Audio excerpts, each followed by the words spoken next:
मंगलम कुंदकुंदार्यो जैन धर्मोस्तु मंगलम। सर्वमंगल मांगल्यम सर्व कल्याण कारकम प्रधानम सर्वधर्माणाम जैनम जयतु शासनम। जैनम जयतु शासनम। देवादिदेव खजार आठ कुंडलपुर के बड़े बाबा आदिनाथ भगवान की जय। तीन कम 9 करोड़ महामुनि राजों की जय। सभी सुधी जनों का स्वागत है इस मीटिंग में। मैं सिद्धार्थ जैन, सतना निवासी, पंडित जगन मोहन लाल जी शास्त्री कटनी वालों का सुपुत्र हूँ और आचार्य श्री विद्यासागर जी महाराज के सानिध्य में सन 1995 में उनका समाधि पूर्वक मरण कुंडलपुर में हुआ था, पूरे संघ के सानिध्य में। उस समय मुझे 56 दिन रहने का अवसर प्राप्त हुआ था। तो आचार्य श्री के मुख से अनेकों उपदेश और समाधि की पूरी प्रक्रिया नजदीक से जानने का सौभाग्य मिला था। आचार्य श्री ने बहुत अच्छे से उस समय संलेखना और समाधि के महत्व को समझाते हुए उनके मन में ऐसा होगा कि कोई आगे चलकर सीखें और ये करें, इस प्रकार की भावना से गुरुदेव ने हम लोगों को जो शिक्षा दी थी उसी का उपयोग करके सन 98 से समाधियों का सिलसिला लगभग चला है। अभी तक 154 समाधियां हुई हैं जो व्रती श्रावक थे और 100 के लगभग ऐसे लोगों की भी समाधि हुई है जिसको अपन समाधि नाम नहीं दे सकते, मगर समता पूर्वक मरण सुमरण हुआ है, जिन्होंने व्रत तो नहीं स्वीकार कर पाए लेकिन अंत समय सब कुछ छोड़ते हुए और अपने समता भाव से देह को त्यागा है। आप सभी सुधी जनों का बार बार इसलिए स्वागत है कि आपने अपने बारे में, आत्मा के उत्थान के बारे में सोचा है और आपने ये मीटिंग ज्वाइन की है। शरीर के बारे में तो अनादि से सोचा है। शरीर की चिकित्सा के लिए तो प्रति समय हम सावधान रहते हैं, लेकिन संसारी जीव शरीर की व्यवस्था करते हुए भी अपने आत्मा के हित की बात कम सोचते हैं, आत्मा को पहचानने की कोशिश ही नहीं करते। धर्म भी जो करते हैं वो क्रियात्मक ज्यादा है, आत्मानुभूति का धर्म नहीं है। अनुभूति तो करते हैं, हर जीव को अनुभूति होती है, आत्मानुभूति हर जीव को होती। कोई जीव कषायांश के साथ में रहता है तो उसे वही अनुभूति होती है, कोई भोगमय रहता तो उसे भोग की अनुभूति होती है, कोई धर्ममय होता है, धर्ममय का मतलब क्षमा मार्दव आर्दव आदि गुण उसके संयुक्त होते हैं तो उसकी अनुभूति उसे उस प्रकार की होती है। ऐसा विचार हमने पूर्व कालों में किया नहीं। पूर्व अनंत पर्याय निकल गई, कभी आत्मा के हित की बात सोची नहीं। लेकिन इतना अवश्य है कि पूर्व काल में कुछ न कुछ तो हमने अच्छा किया है, तब हमें ये पर्याय मिली है और इस पर्याय में धर्म से जुड़े हैं। कोई इस प्रकार की भी पर्याय नहीं मिली कि जिसमें धर्म का अभाव रहा। आप इतनी हजारों किलोमीटर दूर होने के पश्चात भी आप सबके मन में धर्म से जुड़कर अपने हित की बात सुनने का भी जो भाव होता है, यह भाव आपके लिए आगे के समय में, आगे की पर्यायों में उत्थान की ओर ले जाने वाला है। कोई अपना पूर्व का अच्छा एक पर्याय का नहीं, अनेक पर्यायों का संचित पुण्य है जो हमको देवशास्त्र गुरु के संबंध की बात सुनने के लिए प्रलायित करता है। हमने पूर्व कालों में अपनी आत्मा की बहुत दुर्दशा कराई है, और इस दुर्दशा को कराने में कोई दूसरा कारण नहीं, हम स्वयं कारण हैं। क्यों कि अगर दुर्दशा नहीं कराई होती तो हम भी आज सिद्धों की श्रेणी में होते। इसलिए इस पर्याय में यह जो विचार आया है, आज से 50 वर्ष पूर्व तो संलेखना समाधि को कोई जानता नहीं था। पूर्व के आचार्य और मुनि महाराजों ने की है, लेकिन जंगलों में रहते थे, कम्युनिकेशन के इतने साधन नहीं रहते थे, पता भी नहीं चलता था कौन महाराज की कहाँ समाधि हो गई और समाधि क्या है, इसको जानते ही नहीं थे।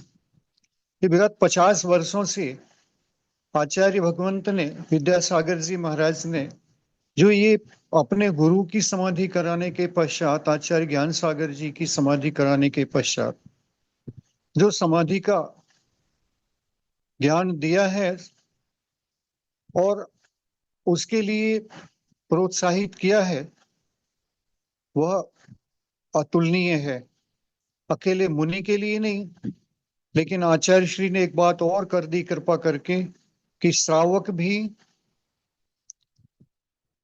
अपनी भूमिका अनुसार व्रतों को धारण करके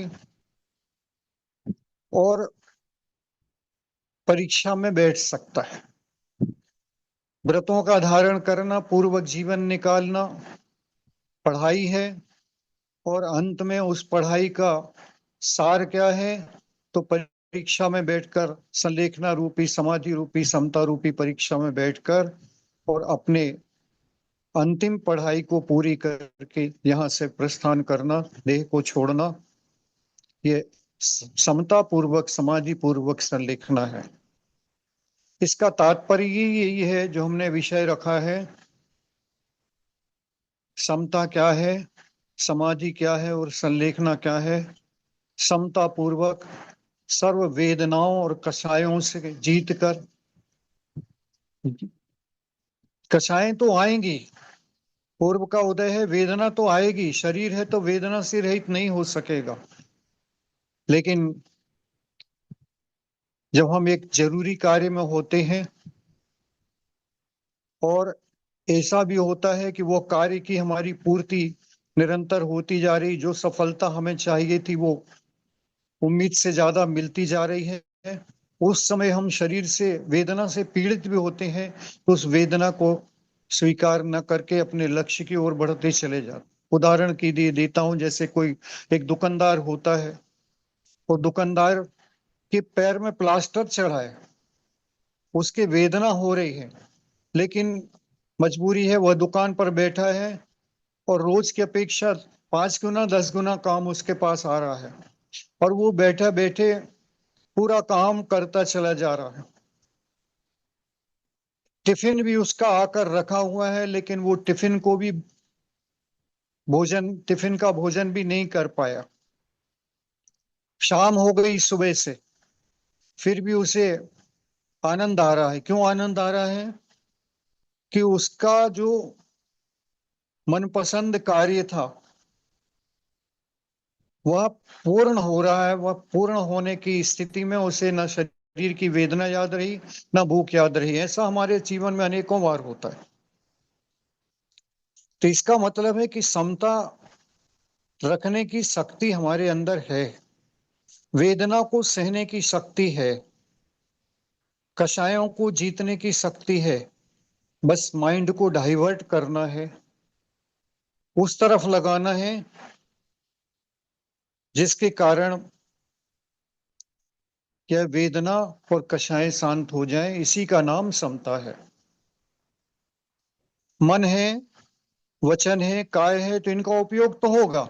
हम सोचे मन को बंद कर दे तो बंद नहीं कर सकते, उसको विषय देना पड़ेगा, कोई ना कोई विषय आपको देना पड़ेगा, और आप बेर बेर बार बार उसको वेदना की तरफ ले जाएंगे, शरीर की वेदना की तरफ ले जाएंगे, तो ये हमें वेदित करता रहेगा। और उसको हम इस तरह ले जाएंगे कि शरीर है तो वेदना तो होगी। वेदना किसको हो रही? ज्ञान भले आत्मा कर रही है वेदना का, लेकिन भोग तो शरीर रहा है।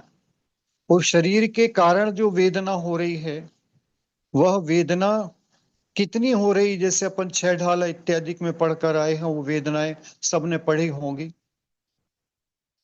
उसको ओवरलुक करना पड़ेगा और ये सोचना पड़ेगा, मन को विषय देना पड़ेगा कि देखो ये शरीर है, कहाँ बनाया था? माँ के गर्भ में। किन पदार्थों से मिलकर बना है? मलमूत्र से। 9 महीने तक वही मलमूत्र में पड़ा रहा। उसकी वेदना याद नहीं आ रही आज? वह वेदना भूल गई, वो सारे दुख भूल गए, और आज हमें अपना शरीर दिखाई पड़ रहा है। वो वेदना भोग कर आए हैं जबकि हम। तो जब इस प्रकार हम विचार करेंगे कि इससे संख्यात गुनी, आज जो वेदना, इससे संख्यात गुनी वेदना हम भोग कर आए हैं, सह कर आए हैं, और इस शरीर में सहने की क्षमता है, समता से सहने की क्षमता है। हाय हाय करके नहीं भोगना, इसलिए समता से निकल जाएगा कि कर्मों का चक्र है, कर्म आएंगे, असाता वेदनी कर्म का उदय आएगा और वह हमें वेदित करेगा। निश्चित रूप से असाता का उदय भी एक सा नहीं चलेगा, पुनः साता आएगी। इसलिए यह असाता के वेदनी के उदय में यदि मुझे कुछ आया है तो मैं इसके समता से सह लूं। ये प्रैक्टिस डालना पड़ेगी। इस प्रैक्टिस को डालेंगे तो हम निश्चित रूप से अपने मिशन में आगे बढ़ेंगे।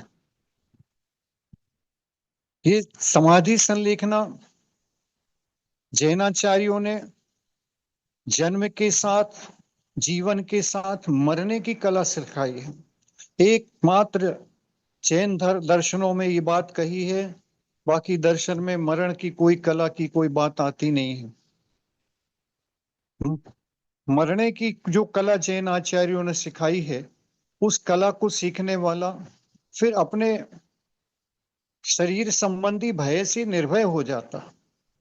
उसे जब ये बार बार लगता है कि नहीं, मरण तो इसका अनिवार्य है, हम हंस के मरेंगे, रो के मरेंगे, समता से मरेंगे, जैसे भी मरेंगे, देह तो छूटेगी। और पहली बार नहीं छूट रही, अनंतों बार छूटी है, अनंत पर्याय धारण की है, अनंत बार छूटी है। फिर इससे भय क्या? वस्त्र फटे हुए को बदलने में कभी भय नहीं लगता है, बल्कि खुशी होती, चलो ये पुराना फूटा है, फटा है, इसे बदल कर मैं नया स्वीकार करूंगा। ऐसे ही शरीर के बदलते समय हमें अंदर से यही भाव होना चाहिए, ये भावना बनानी चाहिए कि ये छूटेगा, कोई बात नहीं, दूसरा मिलेगा। अभी अशरीरी तो अभी हो नहीं रहे तुरंत में, और अशरीरी होने के लिए ही तो कर रहे हैं। इसलिए सबसे अच्छी बात जो है वह यही है कि हम इस मरने की कला को भी अच्छे से स्वीकार करें, मन से स्वीकार करें, अंदर से भय निकालें। और जीव का जो सबसे बड़ा भय है वह शरीर के पात होने का भय रहता।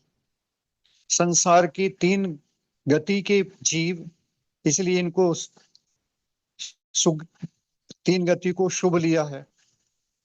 मनुष्य, देव और त्रियंच के इनको मरण का भय रहता है, ये मरने ना, ऐसा उन्हें हमेशा भाव रहता है। एकमात्र अशुभ गति लिए है नरक, क्योंकि वहां जीव हर समय मरना चाहता है, इतनी वेदना है, मरना चाहता है, लेकिन वहां से मर नहीं पाता। वहां पर आयु पूरी किए बिना मर नहीं सकता। यहाँ तो अपन अल्प आयु में भी जा सकते हैं, आयु का कदली घात मरण करके भी जा सकते हैं, लेकिन वहां पर यह व्यवस्था नहीं है, इसलिए 3 आयु शुभ है। आचार्यों ने भगवती आराधना नामक ग्रंथ में लगभग 2250 गाथाओं में शिवकोटि महाराज जी ने पूरे संलेखना का वर्णन बहुत विस्तार से किया है। आचार्य महाराज ने अलग 40 अध्यायों के अंदर इस ग्रंथ में पूरी संलेखना का विधि पूर्वक वर्णन किया है। और इसमें एक खुशी की बात हमारे सबके लिए ये है कि अकेले मुनि महाराज पर संलेखन नहीं कर सकते, बल्कि एक श्रावक भी संलेखना कर सकता है और एक त्रियंच भी संलेखना कर सकता है। प्रथमान योग ग्रंथों में ऐसे अनेक उदाहरण प्रस्तुत हैं जिनमें त्रियंचों की संलेखनाओं का वर्णन पंचम गुण स्थान वर्ती व्रती होकर और वह संलेखना पूर्वक देह को त्याग करता है। भगवान महावीर के जीव पूर्व पर्याय के शेर की पर्याय का हम सब ने सुना है कि उसने अंत समय जब उसे उपदेश मिल गया उस शेर की पर्याय में, तो वह सूखे पत्ते उसका परिवार इकट्ठा करके लाकर देता था उसके सामने। सूखे वन के पत्ते, झरने का जल पीकर उसने उस पर्याय में वही उसके लिए योग्य है। और समता पूर्वक बैठा हुआ, सिंह वृत्ति तो थी संलेखना करने में, लेकिन वैसे सिंह वृत्ति जो मारकाट करने में और पशुओं को मारने में और खाने में थी, वह समाप्त करके समता बुद्धि से और उसने अपनी संलेखना पूर्वक देह छोड़ी और उत्थान को प्राप्त किया और वहां से उसका उत्कर्ष शुरू हो गया। हमारे आपके हाथ में अभी बहुत कुछ है। हम अभी भी चाहें तो ये शॉर्टेस्ट रूट है, मुक्ति प्राप्त करने का शॉर्टेस्ट रूट यदि कोई है तो वह संलेखना समाधि पूर्वक देह का छोड़ना है। आप श्रावक के रूप में भी यदि उत्कृष्ट समाधि को धारण करके देह छोड़ते हैं तो आज भी आचार्य कह रहे हैं 2 भाव 3 भाव में मुक्ति को प्राप्त हो सकते हैं। मध्यम विधि से प्राप्त करते हैं तो 4-5 भाव लगेंगे, और जघन्य विधि से यदि हम संलेखना कर पाते हैं तो भी 7-8 भाव में जीव मुक्ति को प्राप्त करेगा। ऐसा शिवकोटि महाराज ने 1-2 स्थल पर इसका जिक्र किया है। इसलिए आप सबके मन में जिज्ञासाएं हुई हैं, आप सबके मन में भाव हुए हैं कि मैं किस प्रकार अपने को आगे बढ़ा सकता हूं, तो निश्चित मानिए ये एक सुखद संयोग हुआ है और भवितव्यता आप सबकी आगे बढ़ी है।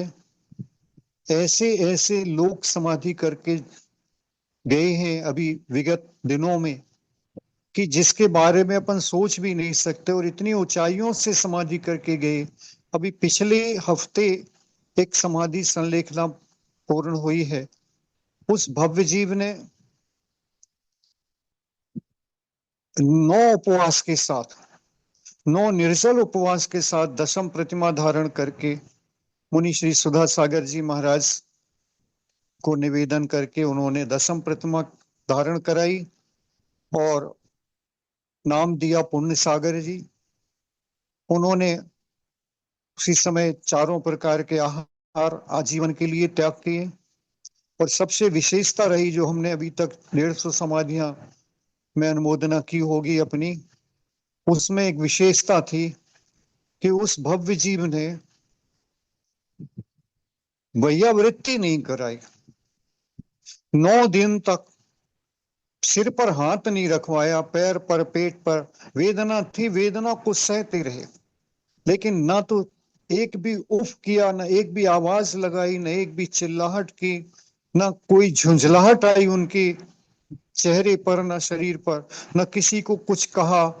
जो भी कभी मैंने कहा भी उनको वैयावृत्ति करा लो तो ना ही कर दिया, सिर हिला दिया। और उसके बाद भी अपने कमरे में किसी को रखते नहीं थे, सबको बाहर कर देते थे।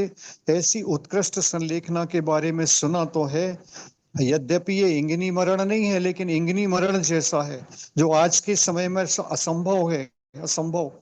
लेकिन फिर भी श्रावक की भूमिका में रहते हुए गृहस्थ और इस प्रकार की संलेखनाओं को कर सकते हैं, बड़ा आश्चर्य होता है। इसलिए शक्ति सबके पास है, निश्चित मानिए आपके पास भी है। ये मत सोचिए कि मैं इतनी दूर बैठा हूं, कैसे कर पाऊंगा।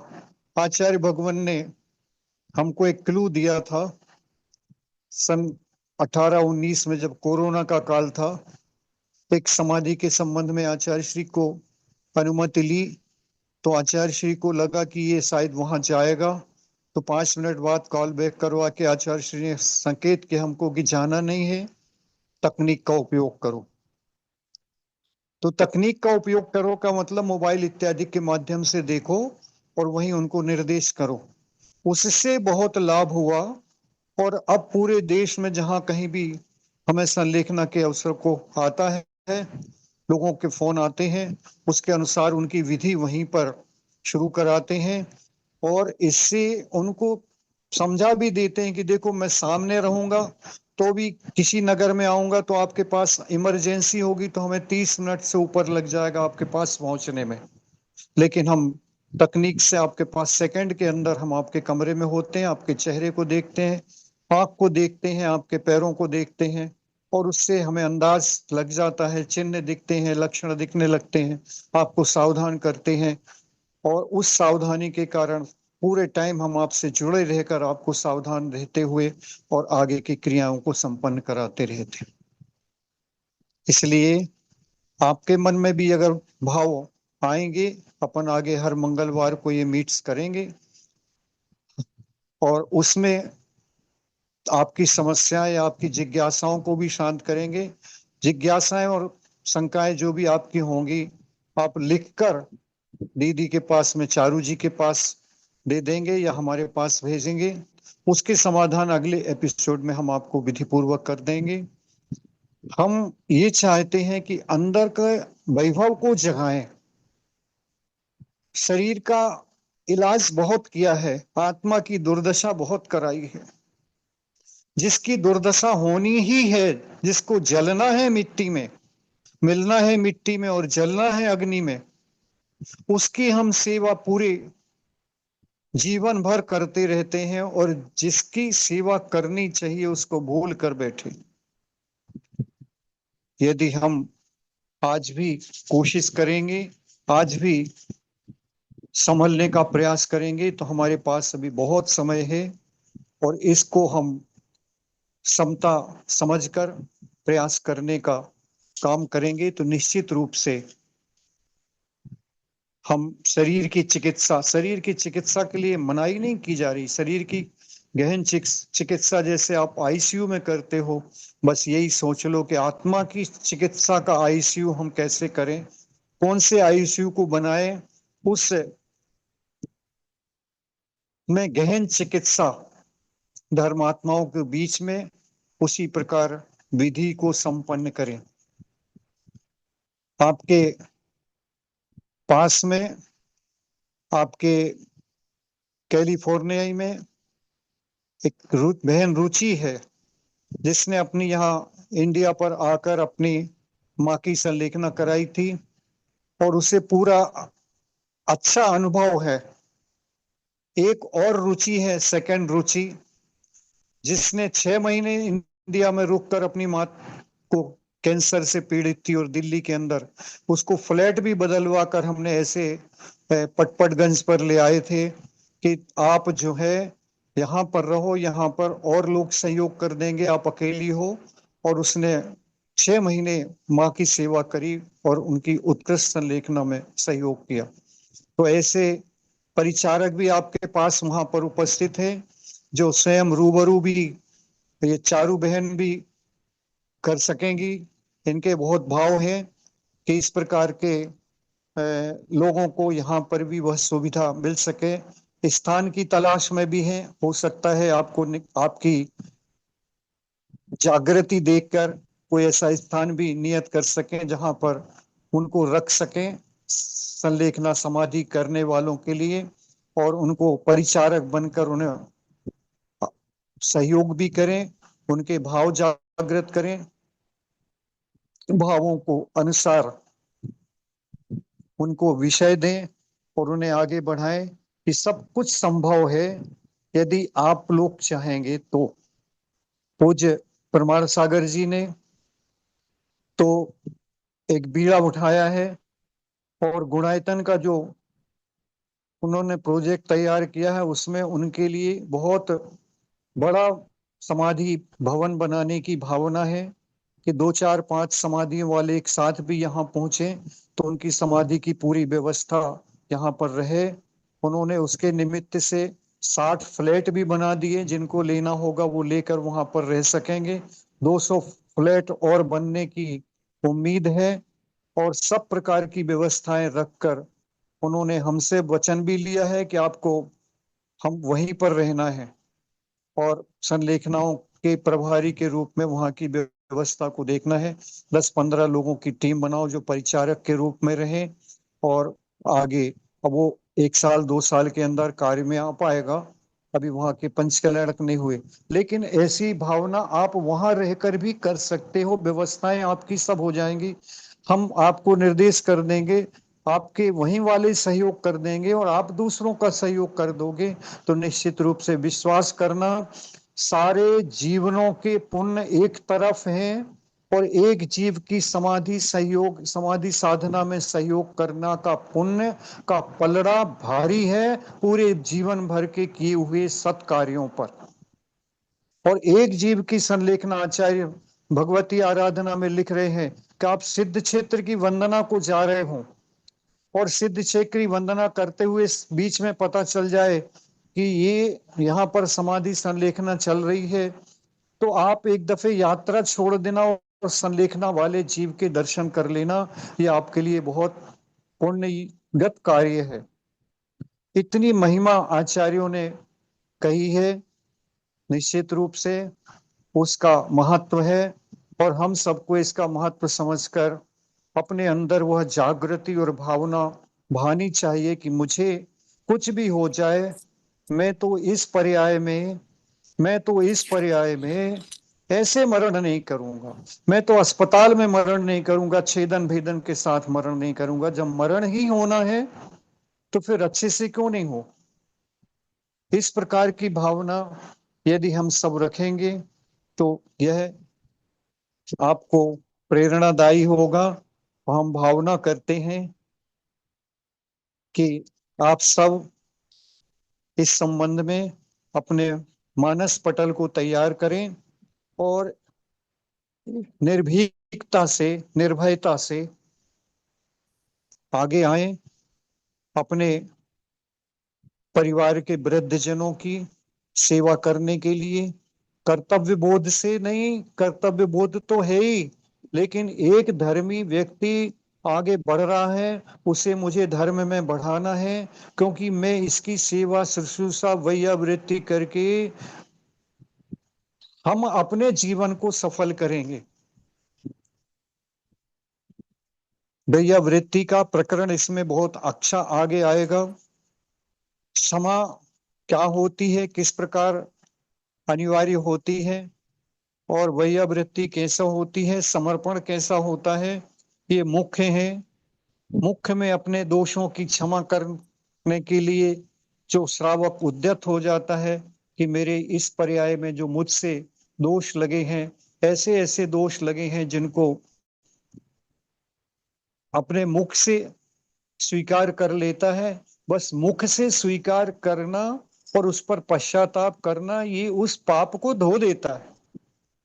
अपन ने क्रिश्चियंस लोगों के बारे में भी देखा है कि वे भी वहां चर्च में जाकर और पादरी के सामने सब कह के आते हैं।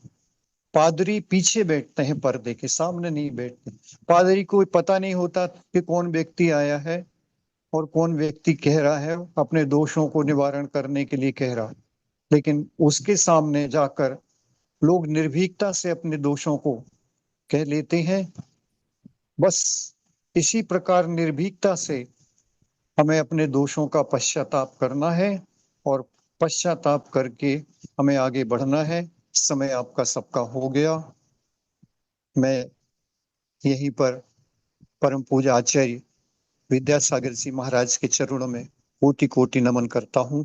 आपको सबको जय जिनेन्द्र करता हूँ। जय Jinendra.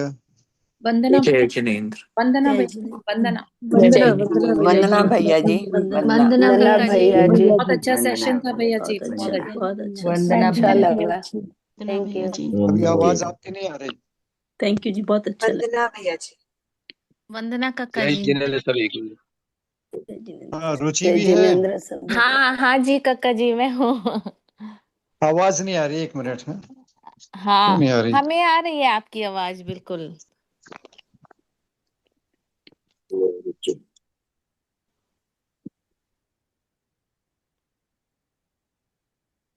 Thank you Charu ji.